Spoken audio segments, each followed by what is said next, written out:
All right.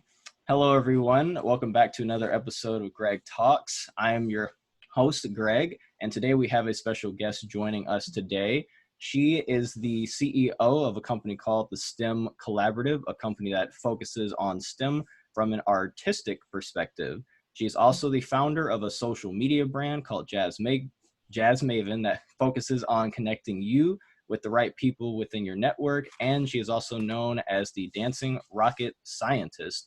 Everyone, please welcome Miss Jasmine Sadler. Hi, good to be here. Thanks for having me. Thank you for joining us. So today I would just like to ask you a few questions in regards to your career and some of the things that inspired you, as well as what you're doing in regards to your company now. So to start off, could you please tell us a bit about yourself and your journey from being a quality engineer to now being a CEO of a STEM company? Yeah, sure. So I actually like to take it a little bit further back, a little bit about me. I'm from Detroit originally, and I realized I was pretty good in math and science in high school. Started tutoring my own classmates in algebra in middle school, and then around my junior year, when I had to decide on a major in college, I had to decide between dance and engineering because I always grew up dancing my whole life and I loved that just as much as engineering. I ended up deciding on engineering, and I was on a hip hop dance team while I was in college. So that's where I kind of got the right side of my brain and the left side of my brain both focused there. Because I don't think I would have graduated in aerospace engineering had I not been still dancing while I was in college. It's part of me, and that's why I do everything that I do with STEAM, because the arts is equally as important to STEM for me and for a lot of people that are like me. And so then from there, went to University of Michigan, studied 4 years for aerospace engineering, also studied abroad in Hong Kong, got a math minor, and had several internships, mostly through the National Society of Black Engineers and the conventions, and served on the board, served on the regional board, and served on the conference planning committee for NESD. Okay. So I had an internship with GE Aviation or aircraft engines, designing some of the components there in Cincinnati. Also had internship with GE Energy with their windmills in South Carolina. Internship with Northrop Grumman, a military defense contractor in San Diego, and that was my first exposure to San Diego. Then studied abroad in Hong Kong. And then my first job when I got out of school was in Indianapolis, Indiana, with another defense contractor. And so that's where I started in just like a logistics specialist. So that was really in charge of finding out the failures of things that were going on and preventing those from happening in the future. And then actually at a NESB convention, I was walking around speaking to some people that I had met at a previous conference, and they invited me to interview. And I was really just there as a regional board representative, making sure everybody was good, and they invited me to interview at the conference. So always be prepared, always have your resume handy. And then a few interviews later, I ended up in San Diego, and I've been here for 8 years. And it's just been life-changing. I've grown, had my own community here, started my own company almost 6 years ago now. And it's really in getting Black kids and girls interested and exposed to STEM from an artistic perspective. So I do that by dancing and showing some of the physics concepts that are tied to it. I love math and tutoring in math still. And then I do presentations and workshops in the classroom too. Awesome. It definitely seems that you were extremely always on the ball in college and continued to always be very prepared from that point onward. I definitely like the fact that you touched on the preparation piece, because that's also something that my mother and other mentors of mine have continually told me to be focused on, as far as like having your business cards and having your resume ready to go and things of that nature. So yeah, so that's actually a very good point. Like, yes, always be prepared, but then always have a plan or something that you want to accomplish. and have that in the front of your mind of, you know, when you go to a career fair, I'm leaving here with a job. You know, a lot of people may go into a career fair just saying, you know, if something happens or if I happen to, you know, make a connection with the company, but it's like, you know, it definitely got to the point where I'm like, I'm not leaving here without an interview on site. Right. Because then they give offers on site when you interview on site. So things like that, but then just being able to prepare yourself so that when that opportunity comes along, then you don't have to scramble for it. So exactly like how mine was when I'm running into somebody I know, asking them if they want water, and then come to find out they want me to interview. But just being able to still have my resume already available. I already had some printed out just in case, even though that wasn't the plan. And being able, you know, I didn't even really bring a suit. Well, I ended up bringing a suit, but it was still like, you know, I was not planning to interview at all. Right. And ended up, you know, just, I mean, actually I was planning to go to graduate school and getting my MBA at that point, but I ended up, you know, bringing a suit, bringing some resumes just in case, and yeah, being prepared, but then also, so when those opportunities come, then you can really strike on them. Exactly. Speaking back towards your college experience, what were some of your biggest struggles in college, and how did you overcome them? No, college was so fun. I loved high school, but college, the main difficult part in college was the academics. It was just getting good grades, especially learning how to study was probably the main thing that I needed to do. And so just a little bit also about some of the past. I loved math, ended up taking the AP Calc exam in high school. So I placed out of Calc 1, went straight into Calc 2, and then did Calc 3 second semester. And then that summer before sophomore year, I actually took the differential equations class at a community college. So I was done with all of my math prereqs by the time I went back for my second year. And so going straight into Calc 2, it was difficult. Going from like Calc 1, where you have this whole long year of learning calculus, and then you take this exam, compared to figuring it out in a semester, figuring out how to study, welcome week on campus, meeting new friends, moving into a dorm, away from your family, feeding yourself healthy food, you know, all the things that come with just being a normal college student. But then you also have the point of being Black at a predominantly white university, have being a woman in a space that doesn't have a lot of women. So it's just a lot of other things, life experiences that make being just a college student difficult. And then adding on to that, figuring out how to study. And that was probably the hardest thing for me. I learned for me, I had to study in like complete silence. So there was a kind of a library space in my dorm called the morgue. That's what everybody called it. It's like dead silent in there. When you come in, if you creak too loud opening the door, people will look at you crazy. And that's where I did my best studying. Also learned later on, I like to add a little jazz, like classical music too. But complete silence was good for me. And then probably the main study tip that really worked for me, probably like junior, senior year, was to teach yourself the lesson and try to do all the homework before you actually have a lecture on that lesson, which is difficult to stay ahead because, you know, you're really just trying to get the homework done by the day it's due. Right. And so be able to try to do that homework before you even get taught in lecture.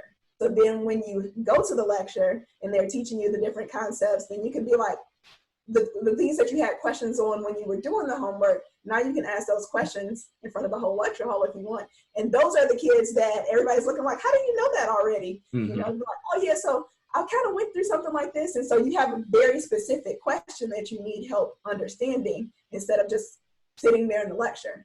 So that's the main advice that I'd have in college. Try to do that homework before you even get taught it in lecture. Ask the part that you got stuck on, ask that part in the lecture. Your teacher will love it, your professor will love it, your classmates will be jealous, unfortunately. And then you can get your homework done right after that lecture is done and turn it in. And so it's really hard to actually do in practice to get that to that point where you're finishing the homework before you even have it. So it's easy to say, but that's the best feeling in the world, you just learn everything a whole lot better that way too. Yeah, that's really awesome advice. I know for me, I'm kind of similar. I have to have like little to no noise for studying. Personally, like when it comes to like music and stuff, I sometimes say like music sometimes helps me to focus. Like jazz music and classical are probably the best, I would say, similar to you. But yeah, I would definitely say that I agree with that being like the best way to stay on top of your studies. Yeah. Now, my next question is kind of going back to you mentioning that you being, of course, a Black woman in a field that isn't super diverse. So my question is, can you share a time when you dealt with an equity and inclusion issue in regards to yourself or the people you were working with? Oh, that's fun. There's several. Okay. Yeah, I mean, the thing that got the hardest, being an engineer, entry level engineer, where you're kind of like harmless and in your own corner, trying to like just do a good job. That's kind of the easy part. But then, and just even trying to get promoted and asking your boss, like, can you please promote me this month? That kind of gets tough.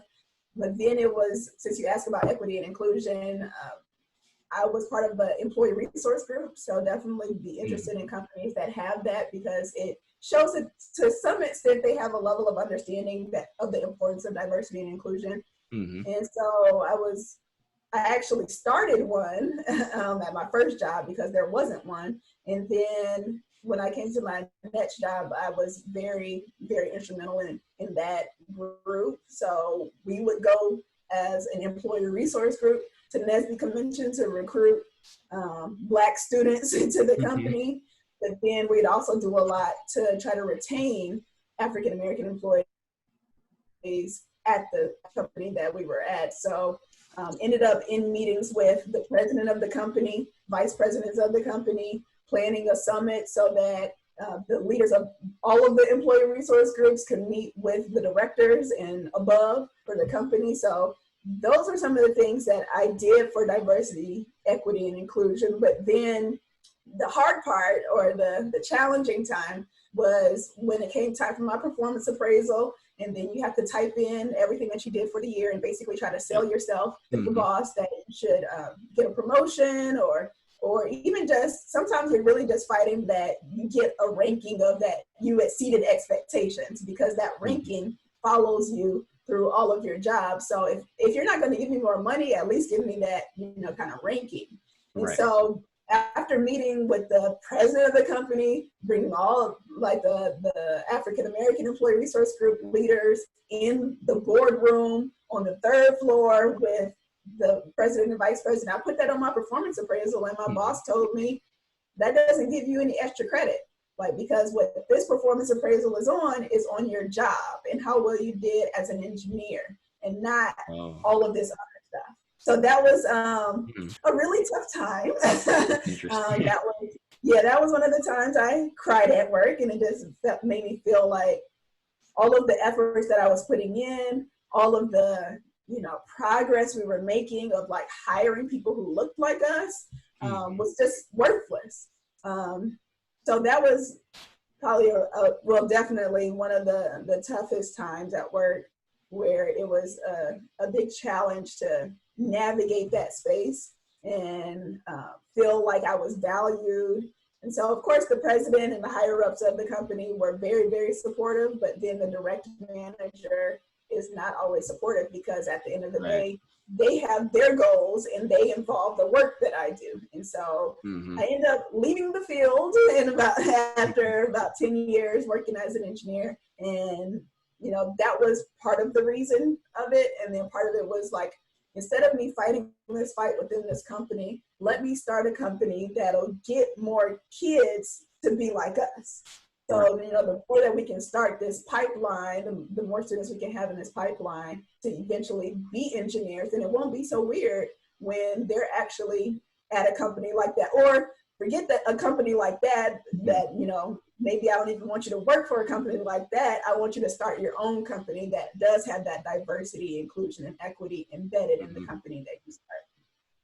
Yeah, I definitely think you made the right choice, I think, in going off on your own to start your own thing. I think honestly, just anybody that's African American or any group should like take action into their own hands though, and make something that isn't there.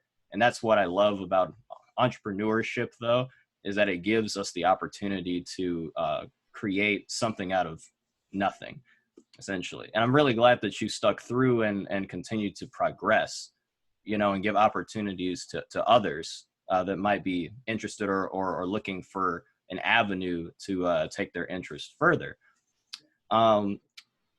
I know you mentioned that you were heavily into dance, and this was one of the things that when I first heard of you intrigued me, because I'm an artist in a few different things myself, and I really like to play music and I really like to draw. Like those are some of my other passions besides being heavily interested in science and engineering. But my question is, how did you deal with the pressure of people telling you that when you were pursuing engineering in college that there isn't really room for arts in like the engineering or STEM fields? Because I get that question a lot. It gets kind of tough. I don't think too many people along my life have really told me I can't do something because they know me. But it's yeah, for me, it was like when I was in high school and I had to decide, do I want to major in dance or major in math? Because they were both that important to me. For me, I was like, well, being an engineer is a lucrative career. It's a professional degree once you graduate. You can make a lot of money doing it. And then dance, if I break a pinky toe, then I'm out. You know, that career is kind of over. So that's why I wanted to always like be an engineer, but still be able to dance whenever I wanted to, or dance on the side, or still have that outlet. And so for the entire time, you know, that I'm working, I had to figure out those outlets on my own. And and so also a big part of that is learning outside of the school system. So I learned how to be an engineer through the summer programs, through the after school programs I was in, through weekend programs. And the same thing with dance. I learned how to dance at a dance school outside of school until high school. You know, high school was the first time that I actually danced while I was in school. And so that to me showed the importance of out of school resources. And so that's the space that I function in now with my company, is that I'm not really in the school system and doing things, you know, as part of a curriculum or part of class, especially, you know, a lot of arts budgets got cut in the country. And so so I function outside of the school system. And, you know, that realization took time for me to even understand that, you know, what made me want to be an engineer wasn't anything that happened in school. And what made me want to be a dancer wasn't anything that happened in school. So to be able to provide that to students now, that's what I do. What I do now is that it's outside of school time. Okay. That's cool. Yeah, for me, I that's kind of like my approach to things. Like when it comes to like drawing and music, like fortunately my mother cultured me in like a lot of different music at a young age, and I picked up the piano and am pretty decently proficient at it now. And same thing with oh yeah, I see the keyboard in the back there. Yeah. Yeah, so I'm proficient at like piano now, and same thing with drawing. My father, he was a sketch artist back in his youth, and I also picked up that skill as well. So I decided through watching things like anime and just getting art books and stuff that I was just going to keep honing my skill. And, you know, I sketch a lot now though, and I think it will come in handy when I eventually get into my career as a bioengineer in the industry. My next question would be for you. How do you handle failure? And like, what steps do you take to kind of like combat your shortcomings? Yeah, that's a good question. So how to handle failure? Don't dwell on it too long. I think that's probably the biggest part of it. Because all things work together. So everything that is a part of you, so even that art side of you, it all comes back around. It all makes sense. And so I didn't realize this till I was like 30, that everything that you've done in your life is for a reason. And so for me, I always thought the reason that I majored in aerospace engineering was so that I could be a really good aerospace engineer. And it had nothing to do with that. It's the reason that I majored in aerospace engineering is so that I can tell kids, Black kids, little girls, Black girls, that they can also major in aerospace engineering and work as an aerospace engineer, be successful, and do all of those things. And so if I would have never graduated in it, then I couldn't tell anybody else that. And so to think that me majoring in aerospace engineering was to be a great aerospace engineer, that's not necessarily true. And so all of the experiences that you have, all the failures that you have, usually kind of wake up something else in you. And it just makes you a wiser person overall, where you can talk about that experience and even testify and, saying that this is the bright side that came out of it. So when people, lose their job or get laid off, the bright side of it is that they're forced to be innovative and start something new. The failure and not being prepared for COVID to come about is like a lot of companies are now switching to online. I know at one job that I was at, I asked my boss, could I work from home? And they were starting a work from home policy. And then this is when I was in school, getting my master's in business. So I was in school 2 nights a week, living 30 minutes from work, driving, all this stuff, having 10-page papers due like every week. And I asked my boss, it would just be so much better if I could just work from home. And I was told no. And so it's just interesting now that we're in this space that, something that he told me was impossible to do. It's impossible for you to do your job from home. Now has to happen from home. Right. So things like that where, people think that it's a failure, but it's really just an opportunity to look at things differently and set yourself up in a better way. Yeah, I agree with you that it's important to see things from other perspectives. A core value of mine, and this is going to kind of get into like my last question for you, is being open to growth. And that has like aided me, and I imagine it's aided you in being able to see the grass on the other side is greener, and that even if like something you do isn't always up to snuff, that there's always like another avenue or another positive outlook you can take to utilize. But getting into my final question for you this afternoon is, what are your core values and what advice would you give to college students who are trying to be successful in the STEM field and also trying to create their own businesses? So I came up with some, I guess, like company values, which are also kind of my personal values. And my favorite two are excellence and integrity. No, well, integrity is one. Excellence and innovation. Integrity, of course, is important to like be authentic in who you are. But for me, excellence means doing the best that's within your control, doing the best you can. That's something. And then innovation is like, okay, let's take that best idea that you have and make it better. So those two for me pair really nicely where, when I'm in school and when I'm an engineering student, I'm just doing the best that I can as an engineering student, whatever that means, so even having the social life and then also dancing, but still being the best that I can. And not saying that means I only have to study and be an engineer.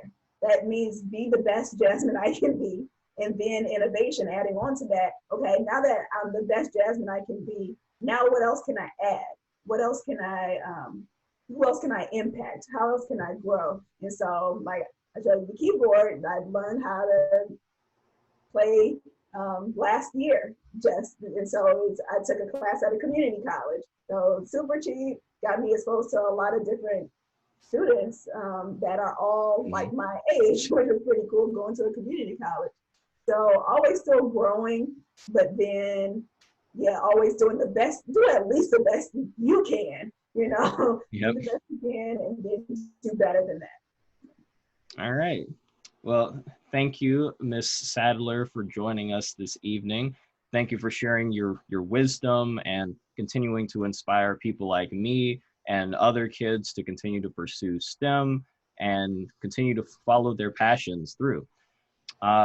So to all of you listening out there, if you want to find out more information about Miss Sadler, I'm going to post the link to her websites and to her socials down in the description below. If you want to find out more about me, you can follow me at Greg Talks on Instagram. You could also press that subscribe button down below and also comment to engage with us, to maybe ask me some questions that you would like me to further elaborate on and discuss in a future podcast or another interview with Miss Sadler later down the line. Thank you and have a good rest of your day. Thank you so much.